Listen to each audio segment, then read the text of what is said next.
Tayo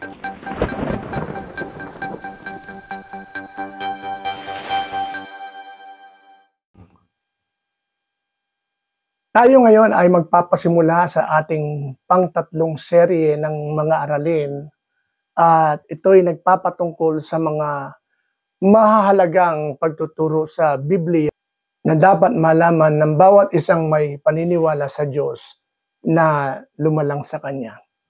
Ang pangatlong serye ay nagpapatungkol sa mga apoy ng kapagsubukan.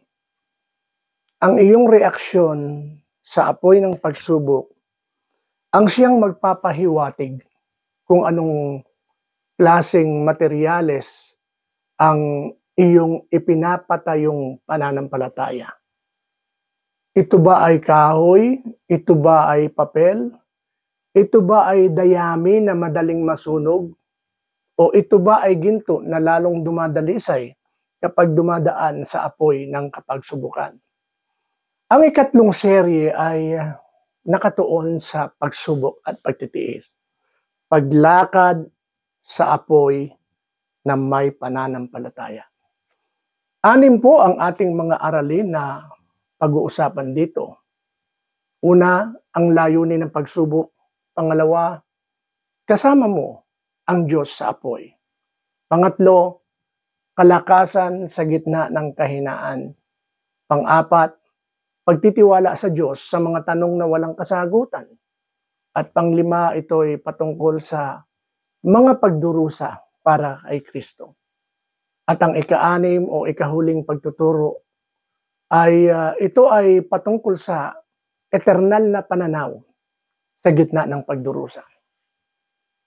Ang buhay ay puno ng lambak at bundok. Lambak sa English ay valley.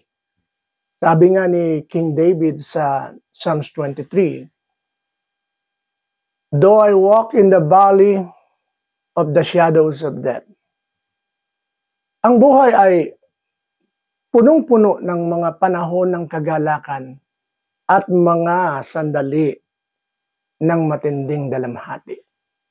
Ang mga pagsubok at pagtitiis, bagaman mahirap at madalas ay nakakapanghina, ay hindi mga walang saysay na abala sa ating buhay.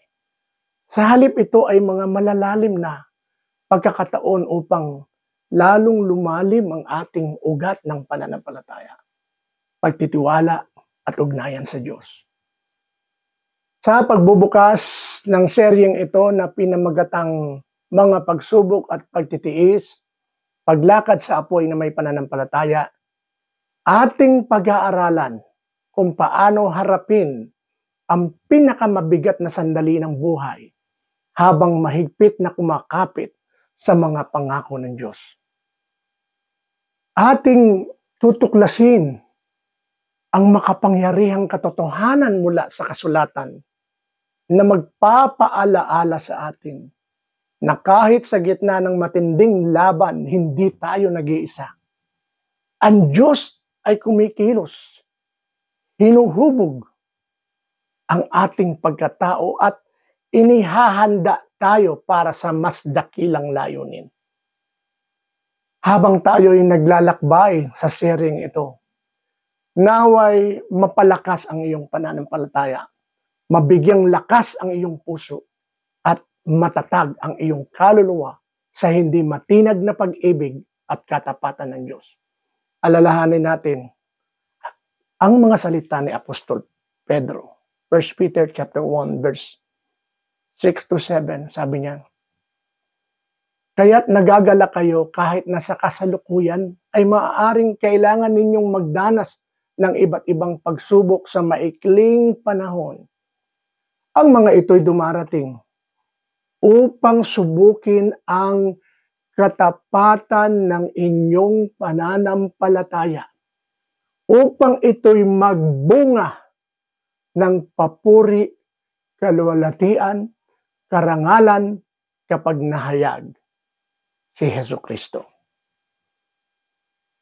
Huwag po kayong mawawala sa bawat aralin na ating pong pag-aaralan para sa ikatlong seryeng ito pagsubok at pagtitiis, paglakad sa apoy ng may pananampalataya.